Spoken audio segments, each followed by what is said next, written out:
Bismillahirrahmanirrahim. Assalamualaikum warahmatullahi wabarakatuh. Alhamdulillah wassalatu wassalamu ala Rasulillah wa ala alihi wa sahbihi wa man tabi'ahu wa walahu ila yaumiddin. Subhanaka la ilma lana illa ma 'allamtana innaka antal alimul hakim. Wa la hawla wa la quwwata illa billahil aliyyil azim. Amma ba'd. Hadirin sekalian jemaah rahimakumullah, alhamdulillah kita melafazkan rasa syukur kepada Allah Subhanahu wa taala kerana dapat bertemu semula pada malam ini untuk kita meneruskan lagi pembacaan daripada kitab Manhaj Haraki dalam sirah Nabi Muhammad sallallahu alaihi wasallam. Kebetulan bulan ini bulan Rabiul Awal. Ya, jadi kita akan meneruskan lagi penceritaan pengkisahan untuk tatapan dan juga pengajaran dan iktibar kepada kita semua berkenaan dengan apa yang berlaku kepada diri Rasulullah sallallahu alaihi wasallam sebagai panduan dalam hidup kita. Pada malam ini kita masih lagi menyambung tentang dakwah terbuka dan rahsia strategi. Ya, saya sambung lagi daripada pembacaan kitab yang lalu, iaitu pada muka surat 38. Kita berhenti situ 38. Kita telah amati dalam peringkat dakwah dan strategi secara rahsia ini, di mana sembahyang mesti dilakukan tetapi dalam bentuk individu dan rahsia. Ya. Manakala dalam peringkat dakwah secara terbuka dan strategi secara rahsia ini, sembahyang mesti dilakukan secara berjemaah di masjid. Sekiranya sembahyang di masjid mengundang bahaya kepada jiwa, roh dan harta, boleh disempurnakan sembahyang berjemaah ini secara kecil-kecilan di tempat-tempat pertemuan para sahabat. Sembahyang mesti dilakukan kerana sembahyanglah yang menghubungkan manusia dengan penciptanya. Tidak ada kebaikan dalam agama tanpa sembahyang. Seperti mana sabda Rasulullah sallallahu alaihi wasallam yang bermaksud, batas di antara seorang hamba dengan kekafiran ialah meninggalkan solat, meninggalkan sembahyang atau meninggalkan solat.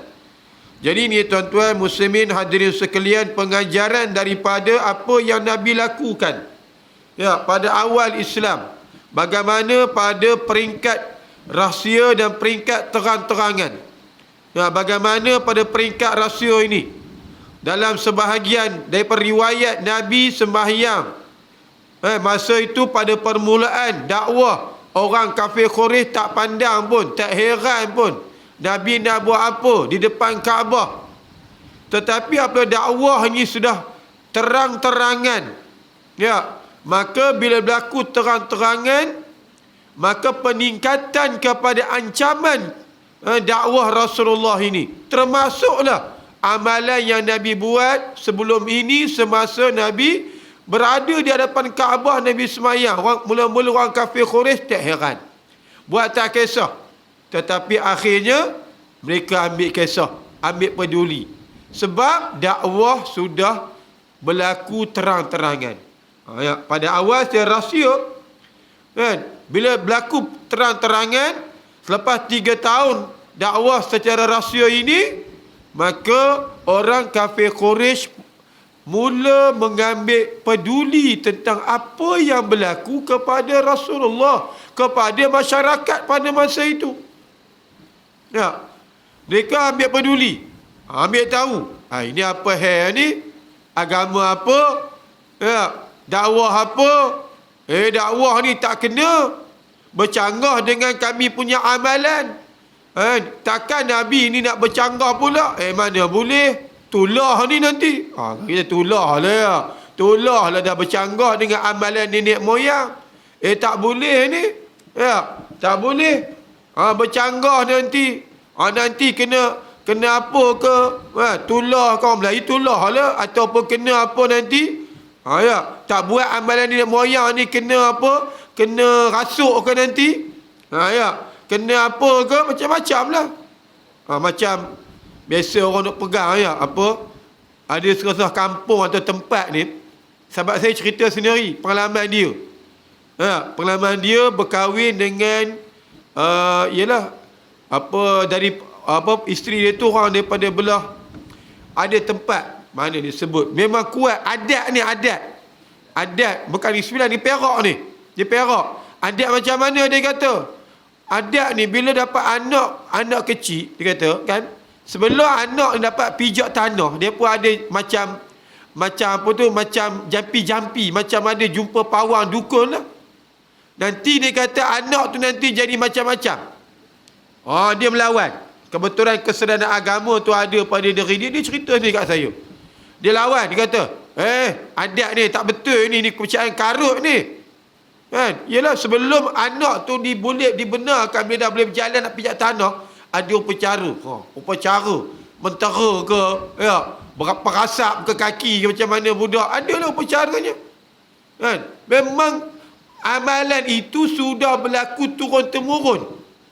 Tapi pada diri dia, kerana dia anggap benda ni karut, kan? Walaupun benda hari nenek moyang ni bercanggah, maka dia bantah, dia enggan. Dia enggan, maknanya benarkan anak dia yang mula-mula ni ikut adat ataupun istiadat upacara tempat tersebut, kampung mertuanya. Dan Alhamdulillah, akhirnya dengan tawakal, cekalnya kepada Allah Ta'ala, elok je, tak jadi apa pun. Tak ada apa pun jadi, tak ada apa tulah ke apa ke, tak ada. Tak ada jadi apa musibah ke, tak ada. Alhamdulillah, akhirnya adat itu pun hilang lah. Bila orang tengok, tak ada apa pun. Dulu orang takut. Kamu ingat tak? Dulu, nenek kita, moyang kita dulu pernah macam ni, berlaku. Betul ke tak pun tak tahu. Bila cerita macam takut, kita pun takut lah. Tak boleh macam ni, kena buat ni. Kena jamu ni. Kena perasap kaki dulu. Kena macam-macam lah. Adat-adat. Adat nenek moyang. Macam ni lah. Bila Nabi berdakwah secara terang-terangan, orang kafir Quraisy ambil peduli. Walaupun tadi disebut strategi masih lagi secara rahsia, perbincangan dalaman, tapi dari sudut pendedahan kepada agama Allah ini sudah terbuka. Dan antaranya Nabi mulakan dengan kaum keluarga dia. Lepas tu masyarakat tempat dia. Lepas tu pula kor-kor kepada masyarakat lain daripada Madinah yang orang luar datang. Nabi ambil kesempatan berdakwah. Nabi pergi keluar ke Taif. Ini antara maknanya gerak kerja dakwah Rasulullah apabila dakwah sudah berlaku secara terang-terangan. Ini yang disebut oleh pengarang kitab ini. Maknanya pengajarannya dia kata, bahawa solat ini amat penting, dia kata. Solat ini amat penting. Apa dalam bentuk situasi mana pun solat ini amat penting. Kalau tak boleh terang-terangan menjadi ancaman.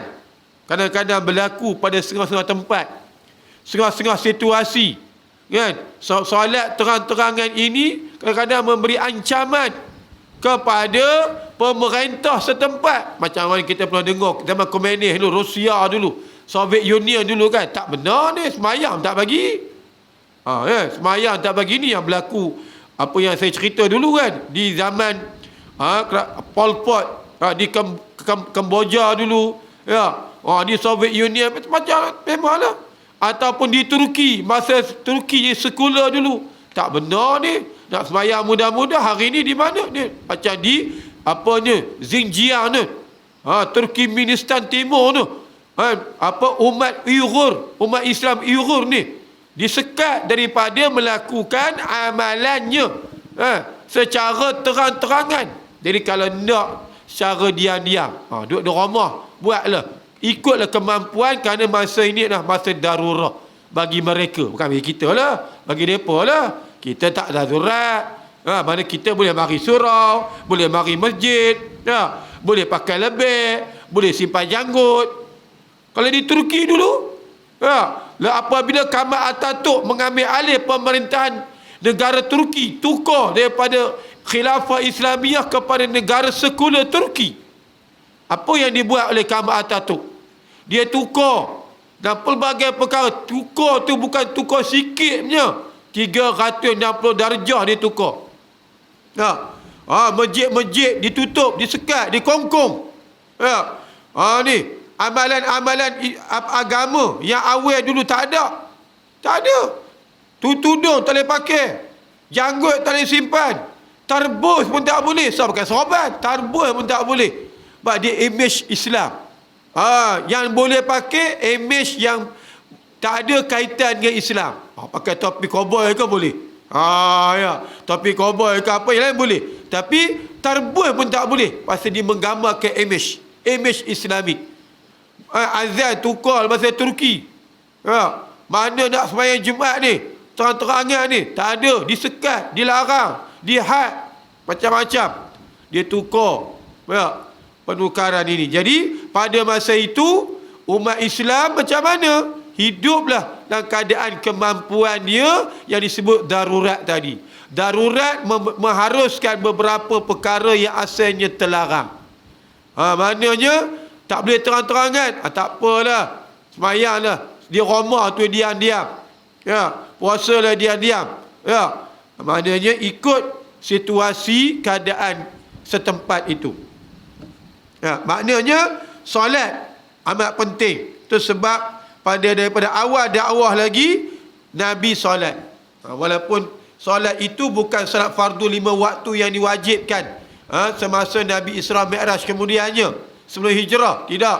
Itu solat disebut solat yang Nabi buat itu peninggalan daripada maknanya ajaran Nabi Ibrahim dulu. Mana dua rakaat pagi, 2 rakaat petang. Itu je. Tetapi pada awal tak ada masalah. Kemudian berlaku masalah. Apabila Islam sudah dikembangkan secara terang-terangan. Terbuka. Terbuka. Dan disebut oleh pengarang kitab ini tentang pentingnya solat ini. Dalam apa-apa situasi pun sembahyang. Ikutlah keadaan situasi tersebut. Kalau ada darurah, ikutlah darurah. Nak kata tinggal solat, tidak sekali-kali. Jangan tinggal solat sekali-kali macam mana pun. Carilah jalan terbaik dalam apa situasi pun untuk melakukan solat. Dan perkara ini boleh kita mengaji dalam kitab fiqh. Macam mana semayang begini, semayang dalam ketakutan, semayang tak jumpa kiblat, semayang baju bernajis, semayang tak ada air, macam-macam. Maknanya fiqh ni bab solat Islam dah jelaskan sedetail-detailnya kalau berlaku apa masalah. Jadi kita ni apa masalah kita? Masalah kita ialah tak mau semayang, itu je. Bukannya masalah maknanya pasal tak semayang ni tak boleh berdiri, boleh duduk. Bukan tak tahu, tapi tak nak semayang. Itu masalah. Sedangkan agama Islam ni luas. Luas. Bila tak boleh semayang macam ni ada jalan keluar. Ni ada jalan keluar. Ada jalan keluar. Tak boleh semayang dengan air. Pasal ada masalah. Gini. Semua boleh. Semua ada. Tak jumpa kiblat. Ada jalan keluarnya. Pakaian tak bersih. Di jalan keluar dia. Semua lengkap dalam kitab fiqh dibahaskan. Kalau dua-dua tak ada, air tak ada, debu tak ada, dia ada dibahaskan juga dalam kitab fiqh. Iaitu orang yang mana tiada dua alat bersuci ni. Air tak ada, debu tak ada. Adakah sekali kita boleh tinggal solat? Tidak sekali. Ada jalan keluar untuk kita solat. Luka, cedera, berbalik macam mana? Ada jalan keluar yang disebut dalam kitab-kitab fiqh. Yang penting semayang. Dalam apa situasi, apa keadaan sekalipun. Berjalan ke tak berjalan ke, sakit ke, sihat ke, yang penting solat. Ini yang ditekankan dalam apa yang saya baca saat ni. Semayang ni sangat dipentingkan dalam Islam. Sangat penting. Nabi solat daripada awalnya, Nabi mengajar umatnya, kemudian turunnya ke fardu 5 waktu sehari semalam. Dan peristiwa Isra Mi'raj, perkara ini menggambarkan betapa besarnya kefarduan atau kewajipan semayang ni. Tak boleh tinggal. Tak boleh tinggal sama sekali. Tak ada istilah tinggal. Buat kena buat. Cara je. Ada berbeza. Dalam situasi yang berbeza, keadaan yang berbeza. Bukan darurat berlaku. Tak darurat pun apa masalah. Musafir ke ada jamak qasar. Mana ada keperluan lah. Kan? Darurat musafir. Mana keperluan musafir begitu. Walaupun tak nampak teruk sangat. Tapi ada jalan keluar, ada jamak, ada qasar. Semua ini boleh diguna pakai. Untuk kita semayang. Jangan sekali meninggalkan solat kerana solat dah tiang. Tiang agama. Kan? As-salatu imaduddin. Tiang agama. Nabi kata.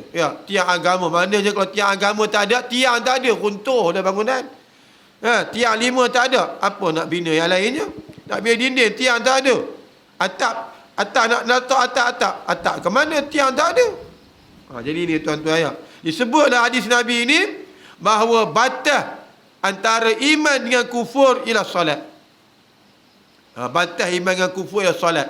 Itu sebab dalam fiqahnya, orang yang meninggalkan solat ini ada hukuman takzir bagi mereka.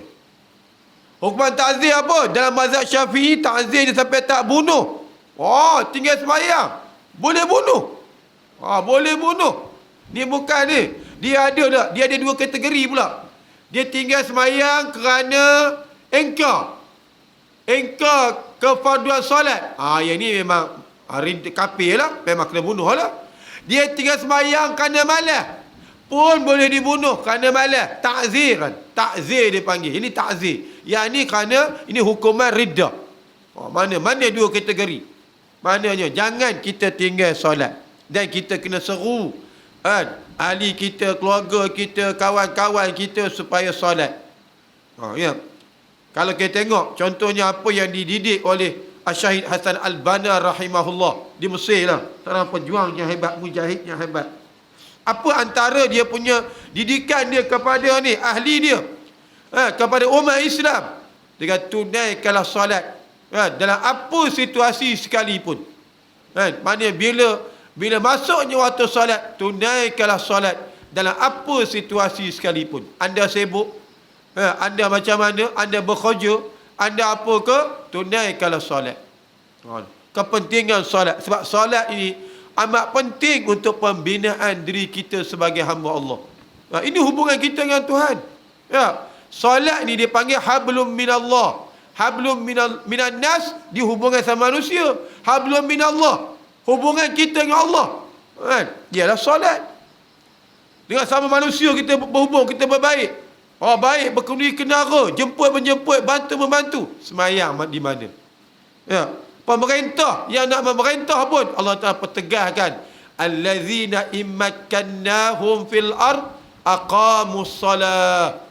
Itu orang-orang yang kami berikan keteguhannya memerintah di atas muka bumi ini. Jadi pemerintah, dia pemimpin.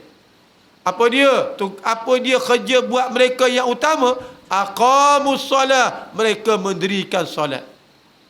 Semayang tu letak nombor 1. Baru yang lain. Kalau semayang tak tukar hala, macam mana yang lain? Macam mana yang lain? Tentunya tidak akan berjalan dengan baik. Pentingnya solat ni tuan-tuan. Pentingnya kepada diri kita sebagai hamba Allah, sebagai umat Islam yang menyerah diri kita ni kepada Allah, menganut agama yang diredainya. Jagalah solat.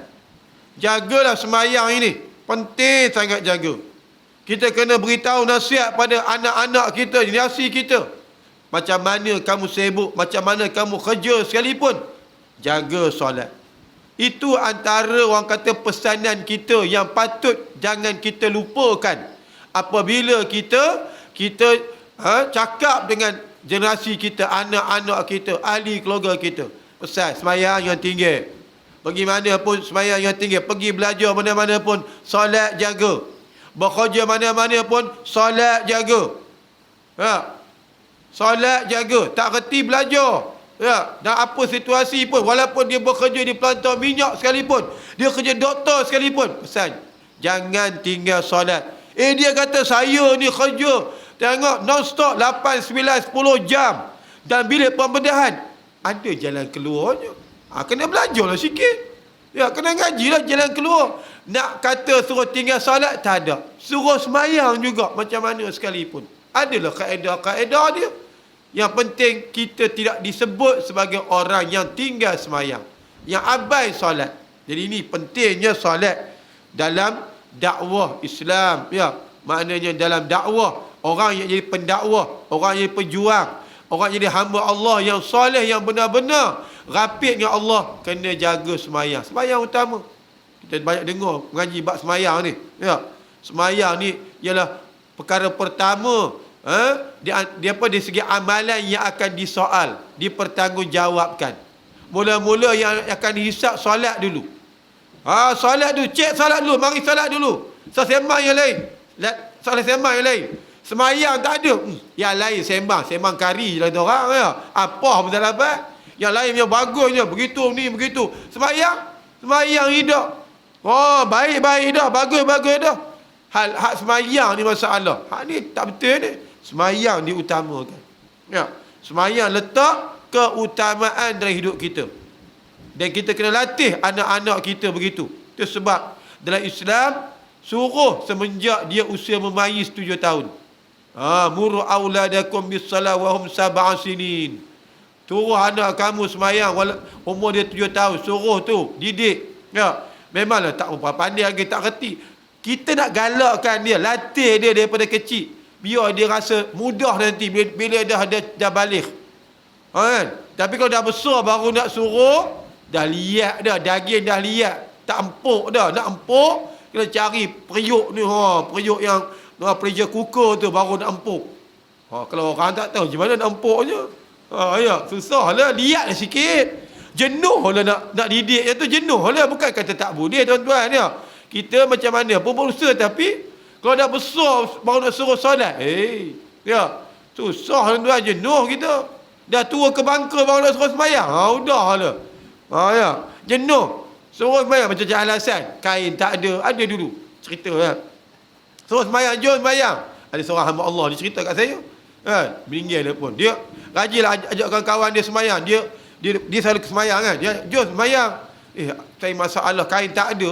Kain tak ada, kalau kita pun pelik, orang Melayu kain tak ada. Tapi dia kata, ustaz kata, saya cari kain batik, kain pelikat selai, saya bagi ke dia. Jangan jadi alasan, kata. Kain pelikat tak ada lah, macam-macam nak ajak sembahyang, ya.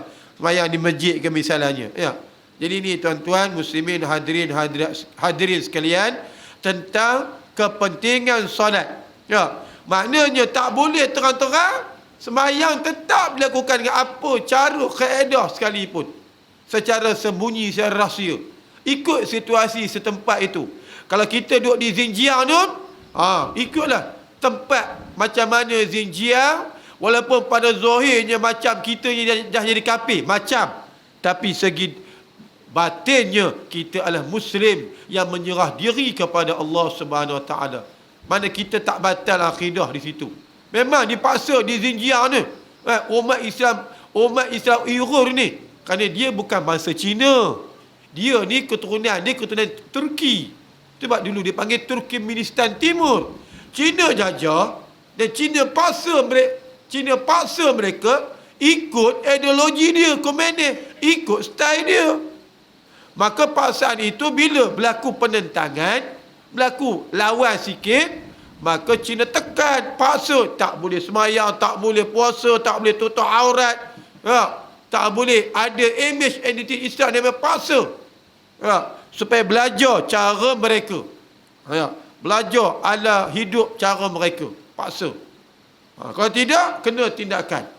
Jadi ini yang berlaku kepada umat Islam di Xinjiang. Kita doakanlah mereka bersabar, dan Islam benarkan ada jalan keluar. Bila darurah, ada jalan keluar. Walaupun mulut cakap kufur sekalipun, tak kufur, sebab keadaan darurah. Ini yang Nabi ajar, sebagaimana Ammar bin Yasir, ketika mana dia dipaksa untuk memperakui dan menerima agama nenek moyang yang syirik kepada Allah, dia tak tahan, diseksa, akhirnya disebut. Maka bila disebut, kemudian dia jumpa Rasulullah SAW. Dia kata, ya Rasulullah, bagaimana aku ni? Dia jadi kafir ke aku ni, macam mana? Nabi kata, macam mana hati kamu? Hatiku tenang dengan keimanan kepada Allah, mulut je. Dia kata, kalau berlaku lagi, mana kamu lakukan seumpama itu. Mana tidak, keluar kamu daripada keislaman kamu. Tak jadi kafir maksudnya. Ya, ini kerana apa? Dah terpaksa darurah, diseksa. Jadi macam mana yang berlaku kepada umat Islam di Xinjiang? Dipaksa. Yang puasa ni, kau tanya puasa tak? Dia tahu kalau orang Islam, biasa tanya puasa ke? Benda orang Islam lah tu. Paksa ambil, sombat makan. Yang lagi dahsyat, sombat dengan babi terus. Ya, bukan sombat. Kau sombat apa makan, apa ke ya, chicken chop ke, tak apalah. Daging babi sombat. Paksa jangan berpuasa dan tak mau ada pada diri mereka identiti keagamaan, mana imej Islam, tak nak. Ini sebab ada sejarahnya panjang tuan-tuan ya. Sejarah panjang. Yalah, mereka bukan bangsa Cina.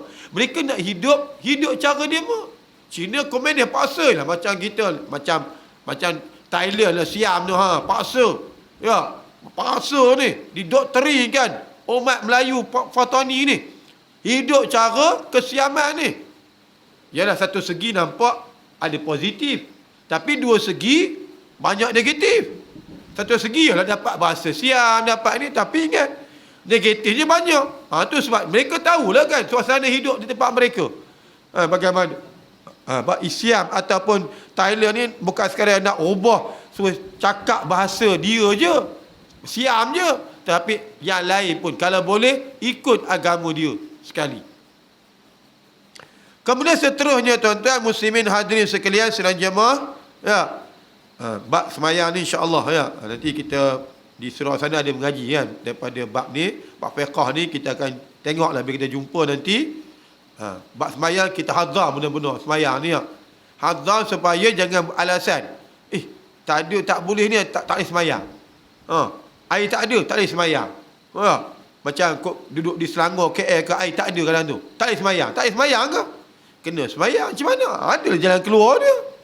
Kan orang duduk KL kan, itu kan zaman satu masa tu berapa hari tu tak ada air terus, putus air terus. Berapa hari yang putus air. Jadi macam mana? Air yang ada di rumah tu untuk makan minum, kencing berak. Air tu tak boleh kan kalau buat semayang kadang-kadang. Habis Islam ni agama rahmat. Ya, agama memudahkan, bukan menyusahkan. Ya, ambil jalan mudah. Ya, ambil jalan susah jenuh lah ya. Baik. Kita tengok kepada penumpuan terhadap aspek kerohanian. Aspek roh. Dalaman. Kita ni tuan-tuan, ya, manusia ni ada dua elemen lah ya. Satu yang zahir, satu dalam batin. Maknanya aspek jasmani yang kita nampak sekarang ini dan dalaman kita rohani. Dua-dua ni, ya, dua-dua ni wujud sekarang ni. Dan aspek rohani sangat penting dari aspek jasmani. Walaupun penting ke jasmani itu, lebih penting lagi rohani. Ya. Yang Nabi sebut dalam hadis, dalam hadis 40 Imam Nawawi kumpul tu hadis Nabi apa? Tentang Nabi kata apa? Iza saluhat saluhal jasadu kullu wa idza fasadat fasadal jasadu kullu ala wahiyal qalb. Ya, Nabi kata apa? Kalau baik dia, baik jasad, baik jasmani, elok jasmani. Nampak pentingnya roh dalaman ni. Ya, kalau buruk dia, buruklah jasad. Apa bendanya tu? Ketahuilah sesungguhnya ialah hati, mana dalaman roh. Rohani kita, dalaman kita ni, elemen ini sangat penting. Ya, elemen inilah yang akan menzahirkan pada jasad kita sebarang tindakan. Sebab Imam Ghazali kata hati ni ibarat raja. Hati ni ibarat raja. Ya. Yang lain ni orang bawah dia, raja. Arah itu, arah ini, kau buat itu, kau buat ini. Ya. Maknanya tangan. Siapa arah tangan ni? Hati lah. Siapa arah mata? Hati dah. Hati tu maknanya dalaman roh tu. Maknanya dua-dua ni kena jaga. Dan lebih lagi kena jaga ialah roh kita. Walaupun hari ni orang duk jaga jasmani, jasad. Luaran jaga benar-benar. Habis duit dengan jaga. Tak salah saya kata. Saya tak kata salah. Kan? Tak salah nak jaga. Tapi jaga itu je. Rohani tak jaga. Walaupun muka lawa, tapi hati busuk. Ya. Walaupun muka putih melepak-pak-pak, tapi hati hitam legam. Ni tuan-tuan, minta maaf bukan? Ni kan bukan kita kata siapa tidak ini. Orang kata muhasabah. Ya. Sebab itu, hari ni orang duduk hanya jaga luaran je, jaga luaran. Hui. Tu sebab kita tengok jutawan-jutawan kosmetik. Jutawan. Orang jual kosmetik dia jutawan. Tengok pasal apa? Sebab manusia ni, terutama rakyat di Malaysia ni, kira nak jaga luaran ni. Oi, tak boleh. Ada celoreh sikit pun tak boleh. Tak boleh. Yalah memang tak apalah kan. Saya tak kata tak boleh. Tapi dia pun jaga sangat ni. Tapi hati tak jaga. Roh tak jaga. Roh memberontak. Roh meronta-ronta. Itu sebab dalam Islam kita ada apa? Dipanggil ilmu tasawuf. Ya. Itu ataupun akhlak. Ilmu akhlak. Ilmu akhlak ini dalam membina dalaman roh kita, hati kita. Maknanya yang kita nak mengaji tentang ni, sifat mahmudah, sifat mazmumah dan macam-macam tentang tasawuf ataupun akhlak ini. Mana dalaman? Dalaman ni penting sangat sebenarnya. Yang Nabi sebut dalaman ni sangat penting. Penting sangat. Sebab kalau dalaman comel, cantik, elok, insya-Allah luaran pun cantik, comel, elok. Tak ada masalah. Kalau luaran cantik, tak mesti dalaman cantik. Tak semestinya. Cantik hanya cantik cantik semata-mata cantik gitu-gitu je. Ya. Nampak macam cantik tapi buruk keadaannya. Dari segi akhlaknya, perangainya. Tu kan kita tak heran. Kita jumpa orang cantik, orang lawa-lawa. Tetapi melakukan perbuatan yang bercanggah dengan agama. Pakai dah cantik dah. Tapi bercanggah dengan agama. Berkhaluat. Melakukan pergaulan bebas. Pakai tuduh, pakai cantik. Muka lawa. Kadang-kadang memalukan juga. Tapi bukanlah memalukan disuruh tanggal tuduh baru buat gitu dah. Tidak kata begitu, tapi itu ceritanya. Jangan kita ni sebab apa? Dalaman kita ini tak dijaga, tak dipelihara. Yang ni kena ngaji bab tasawuf, bab akhlak. Kita buka kitab Ihya Ulumuddin ke, dan pelbagai kitab yang berkenaan. Banyak kalangan ulama-ulama kita, antara yang inilah kan, Al-Imamul Ghazali, kita baca Ihya Ulumuddin. Ataupun ulama-ulama setempat pun ada. Syekh Daud Al-Fatani ke apa ke, baca. Sirus Salikin, Hidus Salikin ke apa ke. Yang penting kita nak jadikan dalaman kita ini seelok kehendak luaran kita. Kita nak luaran kita ni cantik, lawa, siap bermakeup. Dalaman macam mana? Ada tak macam tu? Tak ada. Tak ada, nanti buruk, hodoh panggil nanti. Jadi ni tuan-tuan. Jadi dalam Islam antara benda yang diambil berat ialah aspek kerohanian. Sebab dakwah, awal-awal dakwah, antara benda yang dititik beratkan ialah akhlak. Kan Nabi sebut innama bu'istu liutammima makarimal akhlak. Hanya saja aku diutuskan untuk menyempurnakan akhlak. Di samping memasak soal akidah. Dalaman juga akidah ni sebenarnya kepercayaan adalah hati. Juga aspek akhlak. Dua perkara ni diperkemahkan. Akidah jadi tampaknya penting, akhlak baru datang bab syariat, bab ibadat.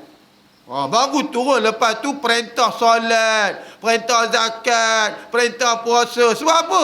Benda-benda macam ni kalau tak ada lah cerita tentang akhlak, tak ada cerita tentang kerohanian, maknanya ibadah yang kita buat tu banyak sia-sianya, banyak masalah.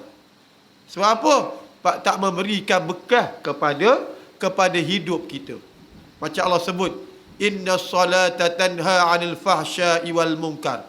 Sesungguhnya sembahyang ini mencegah kita daripada perbuatan keji dan munkar. Mana sembahyang macam mana tu? Sembahyang yang meresap ni, yang membina jiwa, yang meresaplah roh kita ni. Kan? Dia sembahyang dia yang akan menjadikan dia sebagai energi bila roh kita, makanan roh kita, maka roh kita pun akan jadi baik. Maka sembahyang macam itu akan menghalang kita daripada buat benda-benda yang maksiat, benda-benda yang mungkar. Sebab apa? Dia sampai ke dalam. Bukan semayang kata orang. Luaran semayang. Tapi apa yang disemayang kita pun tak tahu. Kan? Dia pun tak faham, dia pun tak khusyuk, dia pun tak jelas, dia buat. Orang buat, aku buat. Tapi apa manfaat, apa faedah dia, apa kesan dia, tak ada. Sebab apa? Benda ni soal berkait dengan dalaman kita. Ya, tuan-tuan. Itu aspek kerohanian. Itu yang ditekankan oleh Rasulullah kepada para sahabatnya, kepada orang Islam awal-awal. Itu sebab bila ditekankan perkara ini, orang Islam awal dia jadi hebat. Jadi hebat. Umat Islam jadi hebat, antaranya ada akhlak. Akhlak jadi hebat. Ya, dia berakidah dengan akidah yang hebat dan dia berakhlak. Tidaklah apa yang ditomah orang hari ini, umat Islam ni umat yang tak ada akhlak. Ya, bila cerita benda buruk, orang akan tu orang Islam lah tu. Buruk. Cerita pengotor, orang kata rujuk orang Islam. Cerita penipu, orang Islam. Begitulah. Bila orang rujuk, maknanya seolah-olahnya orang Islam ni hodoh semua, buruk belaka. Sedangkan penganutnya yang tidak memahami dan mendalami tentang tuntutan Islam itu sendiri. Bukan salah Islam, orangnya. Tetapi itulah ya, orang akan tuduh Islam ni agama itu, agama ini. Ya. Tidak ada satu pun yang paling banyak memberikan kesan kepada jiwa dan peringkat pembinaan ini selain daripada memberikan penumpuan kepada ibadah, ketaatan dan kerja-kerja sunat yang menghubungkan hati dengan Allah, menjadikannya lebih utama daripada ujian, menjauhkan fitnah dan bertambah yakin dengan kebenaran. Ia peringkat ibadah, bangun malam dan menambahkan amalan padanya. Jadi bila aspek rohani ni penting. Ya. Orang ni pendakwah, ni penjuang, ya. Orang nak teguh dalam beramal Islam ni kena jaga roh dia. Jaga rohani dia betul-betul. Betul, Nabi SAW ni dididik. Ya. Pada awal Islam macam mana? Allah Ta'ala tarbiyah, dididik roh. Kuat roh ni, dia akan jadi kesabaran yang tinggi. Azan, berhenti sekejap.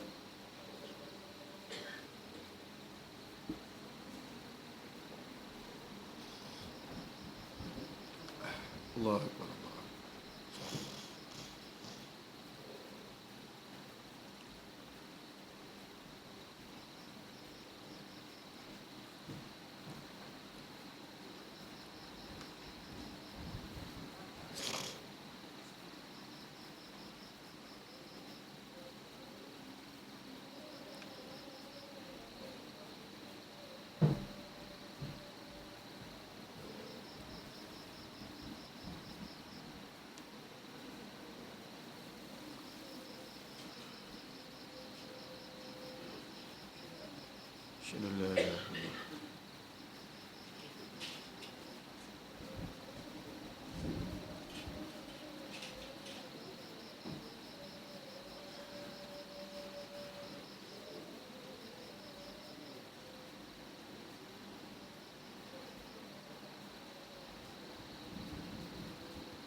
La ilaha.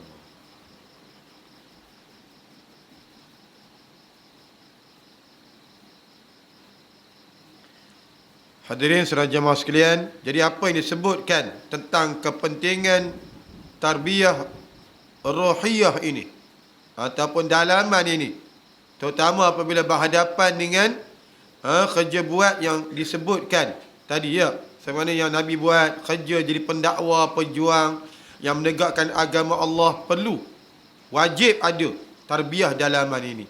Dan juga secara umumnya pentingnya tarbiyah rohaniyah ini, roh ini dalam situasi-situasi semasa. Macam kita sekarang berada di zaman era fitnah ini. Zaman di akhir zaman.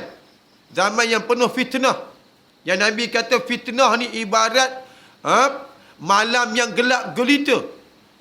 Kaqita'il lailil muzlim. Seumpama malam yang pekat gelap gelita ini. Perlu ada kekuatan dalaman untuk berhadapan dengan cabaran pada fitnah ni. Kena ada kekuatan dalaman. Kalau tidak kita hanyut. Hanyut mengikut arus fitnah itu sendiri. Arus ujian yang sampai kepada kita, kepada umat Islam itu sendiri. Umat Islam kena kuat dalaman.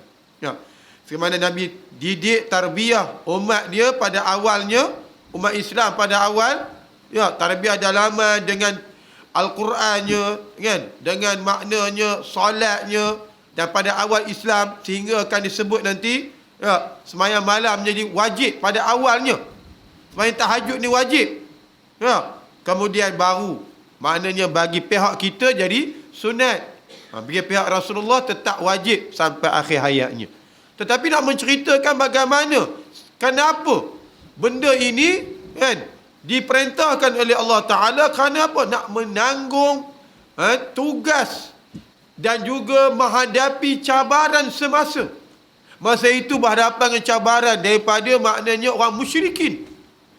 Orang musyrikin Mekah. Pelbagai cabaran. Maknanya kalau dalaman tak kuat, kita mudah cayor dengan cabaran tersebut. Kita mudah mengalah dan akhirnya kita kalah dan akhirnya kita mengikut pula arus yang melanda kita tu. Adalah kita nyokong pula lepas tu. Mula-mula kita duk lawan tapi lawan kerana tapi tak ada kekuatan dalaman, hanya luaran je. Dalaman kosong. Akhirnya kita boleh terikut dengan perkara tersebut. Perkara fitnah, ujian tersebut. Tetapi umat Islam pada awalnya, pada awal Islam mereka dapat sabar, istiqamah, teguh iman dia walaupun maknanya cabarannya mati, tetapi kerana apa? Dalaman mereka, akidah mereka kuat, kepercayaan hati mereka kuat, kukuh, keyakinan kepada Allahnya kuat, sentiasa mengingati Allah walaupun ngaji tak tinggi, ngaji tak banyak, tak tinggi, ibadah biasa je, tapi dalaman mereka kuat. Mereka sanggup berhadapan dengan apa situasi sekalipun walaupun mereka mati. Mereka mati. Sumayyah, dia kata, perempuan. Perempuan syahid. Sanggup mati. Kan? Dan yang lain-lain. Sanggup diseksa. Walaupun nak kira lah demo ni, bukannya macam apa, Bilal bin Rabah, bukan orang Arab pun. Khabbab bin Al-Arad, Sumayyah tadi bukan orang Arab. Tetapi mereka punya iman, dalaman yang kukuh, yang kuat. Mereka sabar, mereka teguh pendirian. Teguh iman mereka. Nak kecundang memang payah sekali apabila dalaman dah kukuh. Kita kalau dalaman dah kukuh, insya-Allah, kita boleh maknanya jadi seorang Muslim di mana sahaja kita berada. Tidaklah kita ni jadi macam orang kata apa, sesumpah. Duduk sini macam Islamnya, bagus. Tukar tempat lain, dah berubah pula. Berubah, dah rupa lain. Duduk di kampung Jiah ni, okey je. Kena tiba-tiba mana tahu duduk di Bukit Bintang, dah betul berubah jadinya. Duduk Bukit Bintang, berubah jadinya. Lain rupanya, hilang dah. Nak kena lebih pun hilang. Bila hilang lebih ni. Bukit Bintang lah dia. Duduk Bukit Bintang KL tu. Jangan main tuan-tuan. Kalau iman tak kuat, kita kena pentingnya. Bukan sekadar luaran je, tetapi dalaman kita kena kuat. Itu sebab Rasulullah SAW menekankan soal tarbiyah rohani ini. Begitulah pejuang-pejuang Islam dididik daripada dulu, kan? Dan sampai zaman bila-bila pun, antara benda yang diambil berat ialah dalaman. Maknanya membina akidah yang mantap dan juga akhlak yang kukuh, yang mantap ini untuk berhadapan dengan pelbagai situasi yang mencabar iman. Macam sekarang ni, ya, banyak cabaran kepada iman kita. Cabaran. Jadi, nak tak nak ni, dalaman ni kena jaga, ambil berat. Soal akidah ni sangat penting. Anak-anak kita perlu didedah dan wajib terdedah dengan pembinaan dalaman di soal akidah ini. Akidah ni sangat penting. Bukan sekadar luaran, bukan sekadar mereka pandai, mereka dapat menguasai fizik, matematik ke sains ke, semata-mata dalamannya kosong, akhirnya mereka boleh hanyut mengikut arus yang bawa mereka ke lembah kehancuran. Banyak ada yang berlaku. Kita tengok ada yang akhirnya isytihar jadi murtad, isytihar Kristian. Orang mengaji jauh-jauh, mengaji sebab mereka dulu ada. Keluar dalam apa tu, rakaman. Dia mengaku, dia mengaji di Amerika ni, mengaku seorang perempuan. Mengaku, orang lelaki pun ada. Mengaku, dia dah tak percaya pada agama dia dah. Ini punca apa? Dalaman tak kuat, hanya sekadar nama je Islam. Akhirnya, bila diuji, dia cuba dengan maknanya cabaran di sana, kafir di sana, maka dia lemah. Dia terus mengikut arus tersebut. Bayangkan, inilah cabaran kepada umat kita, umat hari ini, yang perlu kita tumpukan di samping luaran, ialah dalaman kita. Luaran juga penting, tapi dalaman lebih penting dan lagi-lagi penting. Dalaman ni. Ya. Walaupun hari ini orang banyak sebut luaran je. Kan? Rata-rata di mana-mana pun. Ya. Di peringkat mana pun. Peringkat pendidikan ke, kesihatan ke, semua orang sebut luaran. Ya, kita tak nafikan, saya tak nafikan. Penting. Tetapi dalaman lagi penting untuk dijaga. Penyakit dalaman lagi berbahaya daripada penyakit luaran. Berahaya. Penyakit dengki, hasad, ya, sombong, ujub, ini lagi bahaya. Lagi merosakkan diri kita. Lagi menyebabkan terbatalnya pahala. Menyebabkan terbatalnya pahala. Ya, pasal apa? Penyakit dalaman ni. Lagi bahaya sebenarnya. Menyebabkan akhirnya berlaku bermacam-macam. Punca penyakit dalaman. Akhirnya manusia berbunuh-bunuhan. Manusia bergaduh. Kan? Manusia benci-membenci. Kenapa? Dalamannya.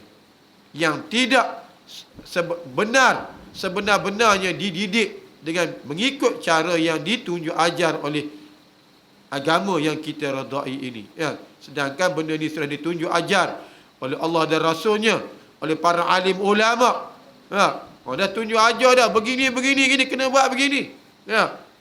Jangan kita hanya fokus kepada soal luaran. Fokus juga kepada soal dalaman. Bina dalaman kita. Ya.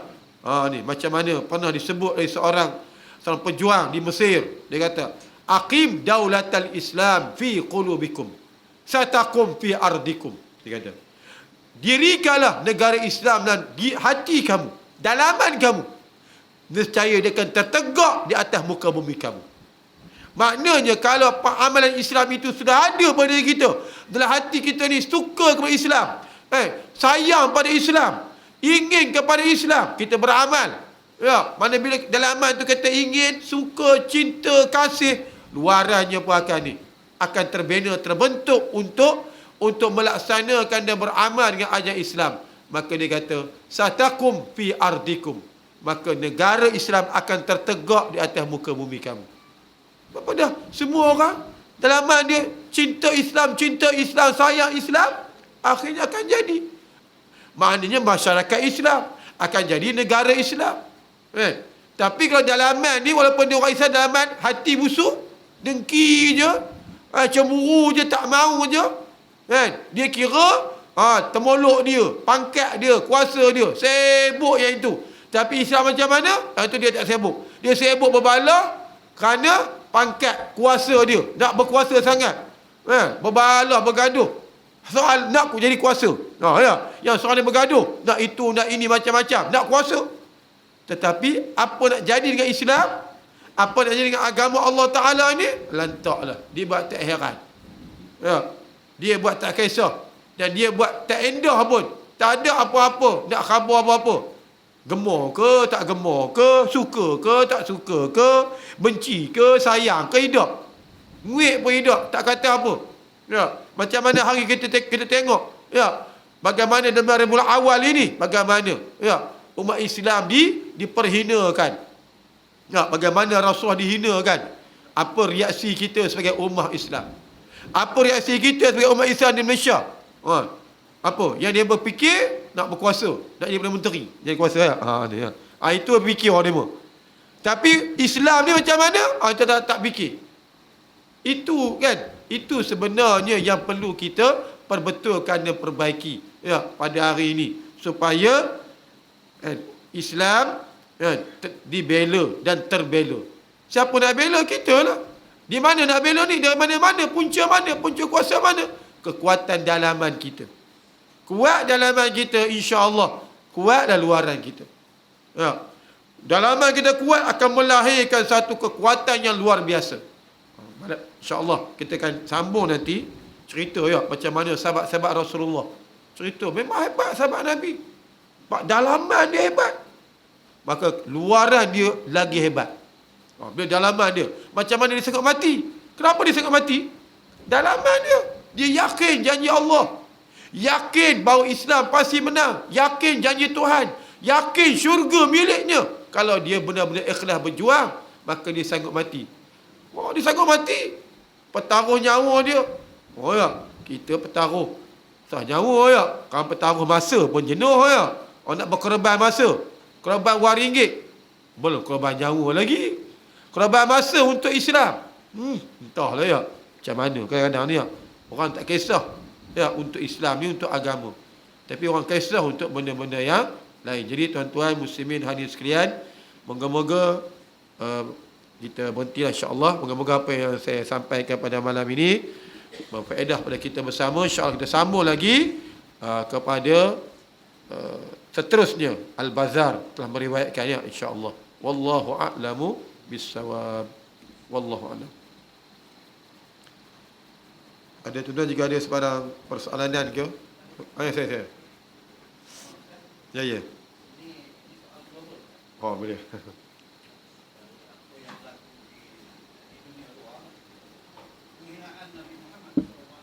Sallallahu alaihi wasallam. Jadi simpulan ceritanya sehingga apabila satu tokoh Nabi Muhammad itu dilukiskan dengan berbagai penghinaan, maka bangkitlah hamba-hamba yang taat kepada Allah dan Rasul. Pegang dua Al-Quran dan Sunnah. Kepada pejuang-pejuang ini, contoh dia yang menegakkan di waktu Nabi Muhammad SAW hidup, ada pejuang yang mempertahankan Nabi kita, Nabi Agung kita.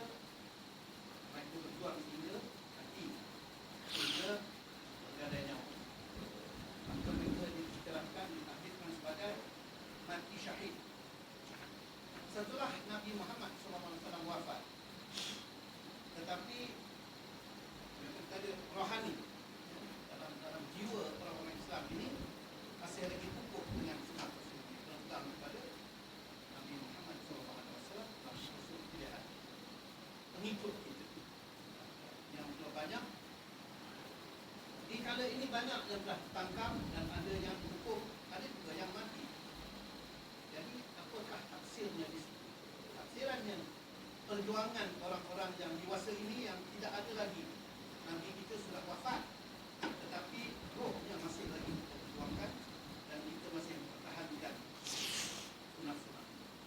Jadi apakah ia juga diiktiraf sebagai mati syahid kalau dianya berlaku kematian demi mempertahankan kalimah Sallallahu alaihi wasallam. Jawapannya mudah je lah Kalau mempertahankan, ya, memang wajib pertahankan. Wajib pertahankan Nabi Muhammad sallallahu alaihi wasallam, mempertahankan Islam. Mana kalau kita dah mempertahankannya, sebenarnya hadis Nabi SAW menyebutkan, ya, maknanya untuk i'la'i kalimatillah yang ulia ni, fahuwa fi sabilillah, maka dia berada di atas jalan Allah. Maka kalau dia mati, dia mati syahid, ya, mati syahid. Sebab kita mempertahankan Rasul kita, mempertahankan manusia yang membawa cahaya risalah Islam kepada diri kita, pada diri umat manusia ini.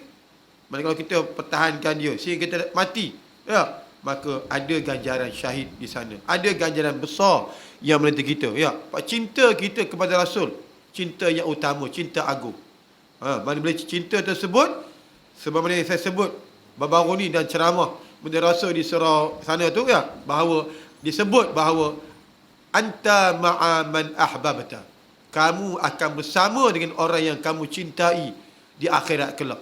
Nabi sebut kepada seorang sahabat Nabi tu, yang bila Nabi tanya, kamu sedia apa benda untuk akhirat? Dia kata tak ada apa, dia biasa-biasa je. Mana orang biasa kan semayang buat gitu, tak adalah hebat mana, bukan gaji tinggi, ya, bukan alim tara mana, tapi dia kata aku cinta kepada Rasulullah, ya, dia cinta kat Nabi. Maka Nabi sebut pada dia, kamu akan bersama dengan orang yang kamu cintai nanti. Ni, ya. Jadi maknanya tanda kita cinta kepada Rasulullah ni, kita mempertahankan, ya, diri Rasulullah. Walaupun dia dah wafat, kita pertahankan nama dia, perjuangan dia, kan? Gerak kerja dia.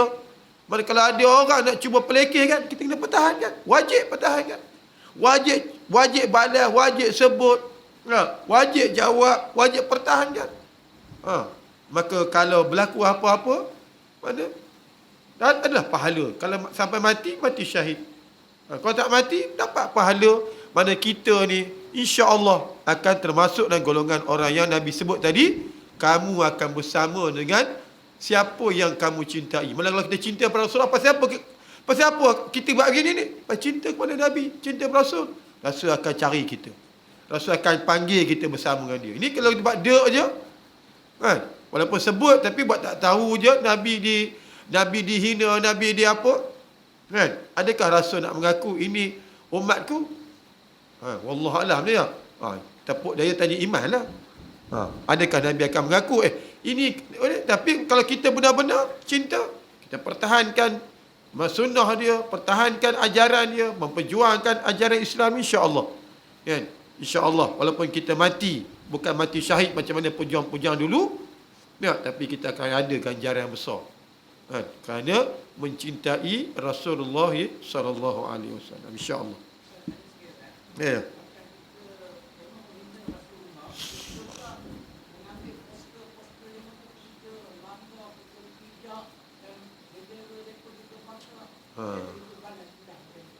Dia begini, dia adalah, dia punya itu sebagai orang panggil demo, ya. Tunjuk aksi. Maknanya tunjuk aksi, membantah. Ya, marah. Kan? Kita marah kepada individu, bukan kepada pegangan dia, bukan pada bangsa dia, individu yang melakukan penghinaan tersebut. Jadi cara tu sebenarnya cara untuk kita tunjuk aksi marah. Kamu Macron kata, bukan Makarona lah, ya, Macron, pasal kamu hina Islam, membiarkan Rasulullah dihina, biar pula bagi kebenaran. Itu aksi marah kepada dia. Maknanya aksi marah. Bukan kita marah semua orang Perancis tu, tak. Orang yang membenci Islam gitu. Maknanya kalau betul lah mereka ni orang yang hidup demokrasi hebat, dia kata.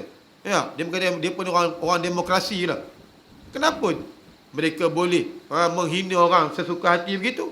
Kan? Membiarkan orang ni, kalau mereka dihina pun mereka akan marah, kan? Hina yang tak sepatutnya. Jadi ini sebagai tunjuk aksi, tak ada masalah lah, ya, tunjuk aksi. Demo. Cuma kita bukan menyerang maknanya peribadi dia, ya, menyerang anutan dia, tapi kita menyerang sikap dia, sifat dia.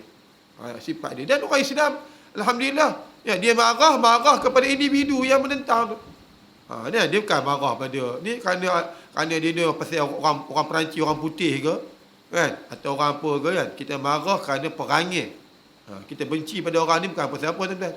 Kan kena hidung dia sepet ke, hidung dia bulat ke. Kita benci dia kerana sikap dia. Itu yang Islam suruh kan. Wallahu a'lam. Jadi tuan-tuan muslim sekalian, insya-Allah kalau tak ada kita berhenti setakat ni, sambung nanti pada pertemuan yang lain. Moga-moga yang kita isi pada malam ni memberi manfaat pada kita bersama. Wallahu a'lam. Bismillahirrahmanirrahim. Allahumma aftah alaina futuhal arifin bihikmatik wanshur alaina rahmatak wa dzakirna ma nasina wa 'allimna ma jahilna ya rabbal alamin. Allahumma ij'alna minal ladzina yastami'una al-qawl fayattabi'una ahsanah. Wa sallallahu ala sayyidina Muhammad walhamdulillahi rabbil alamin. Assalamualaikum warahmatullahi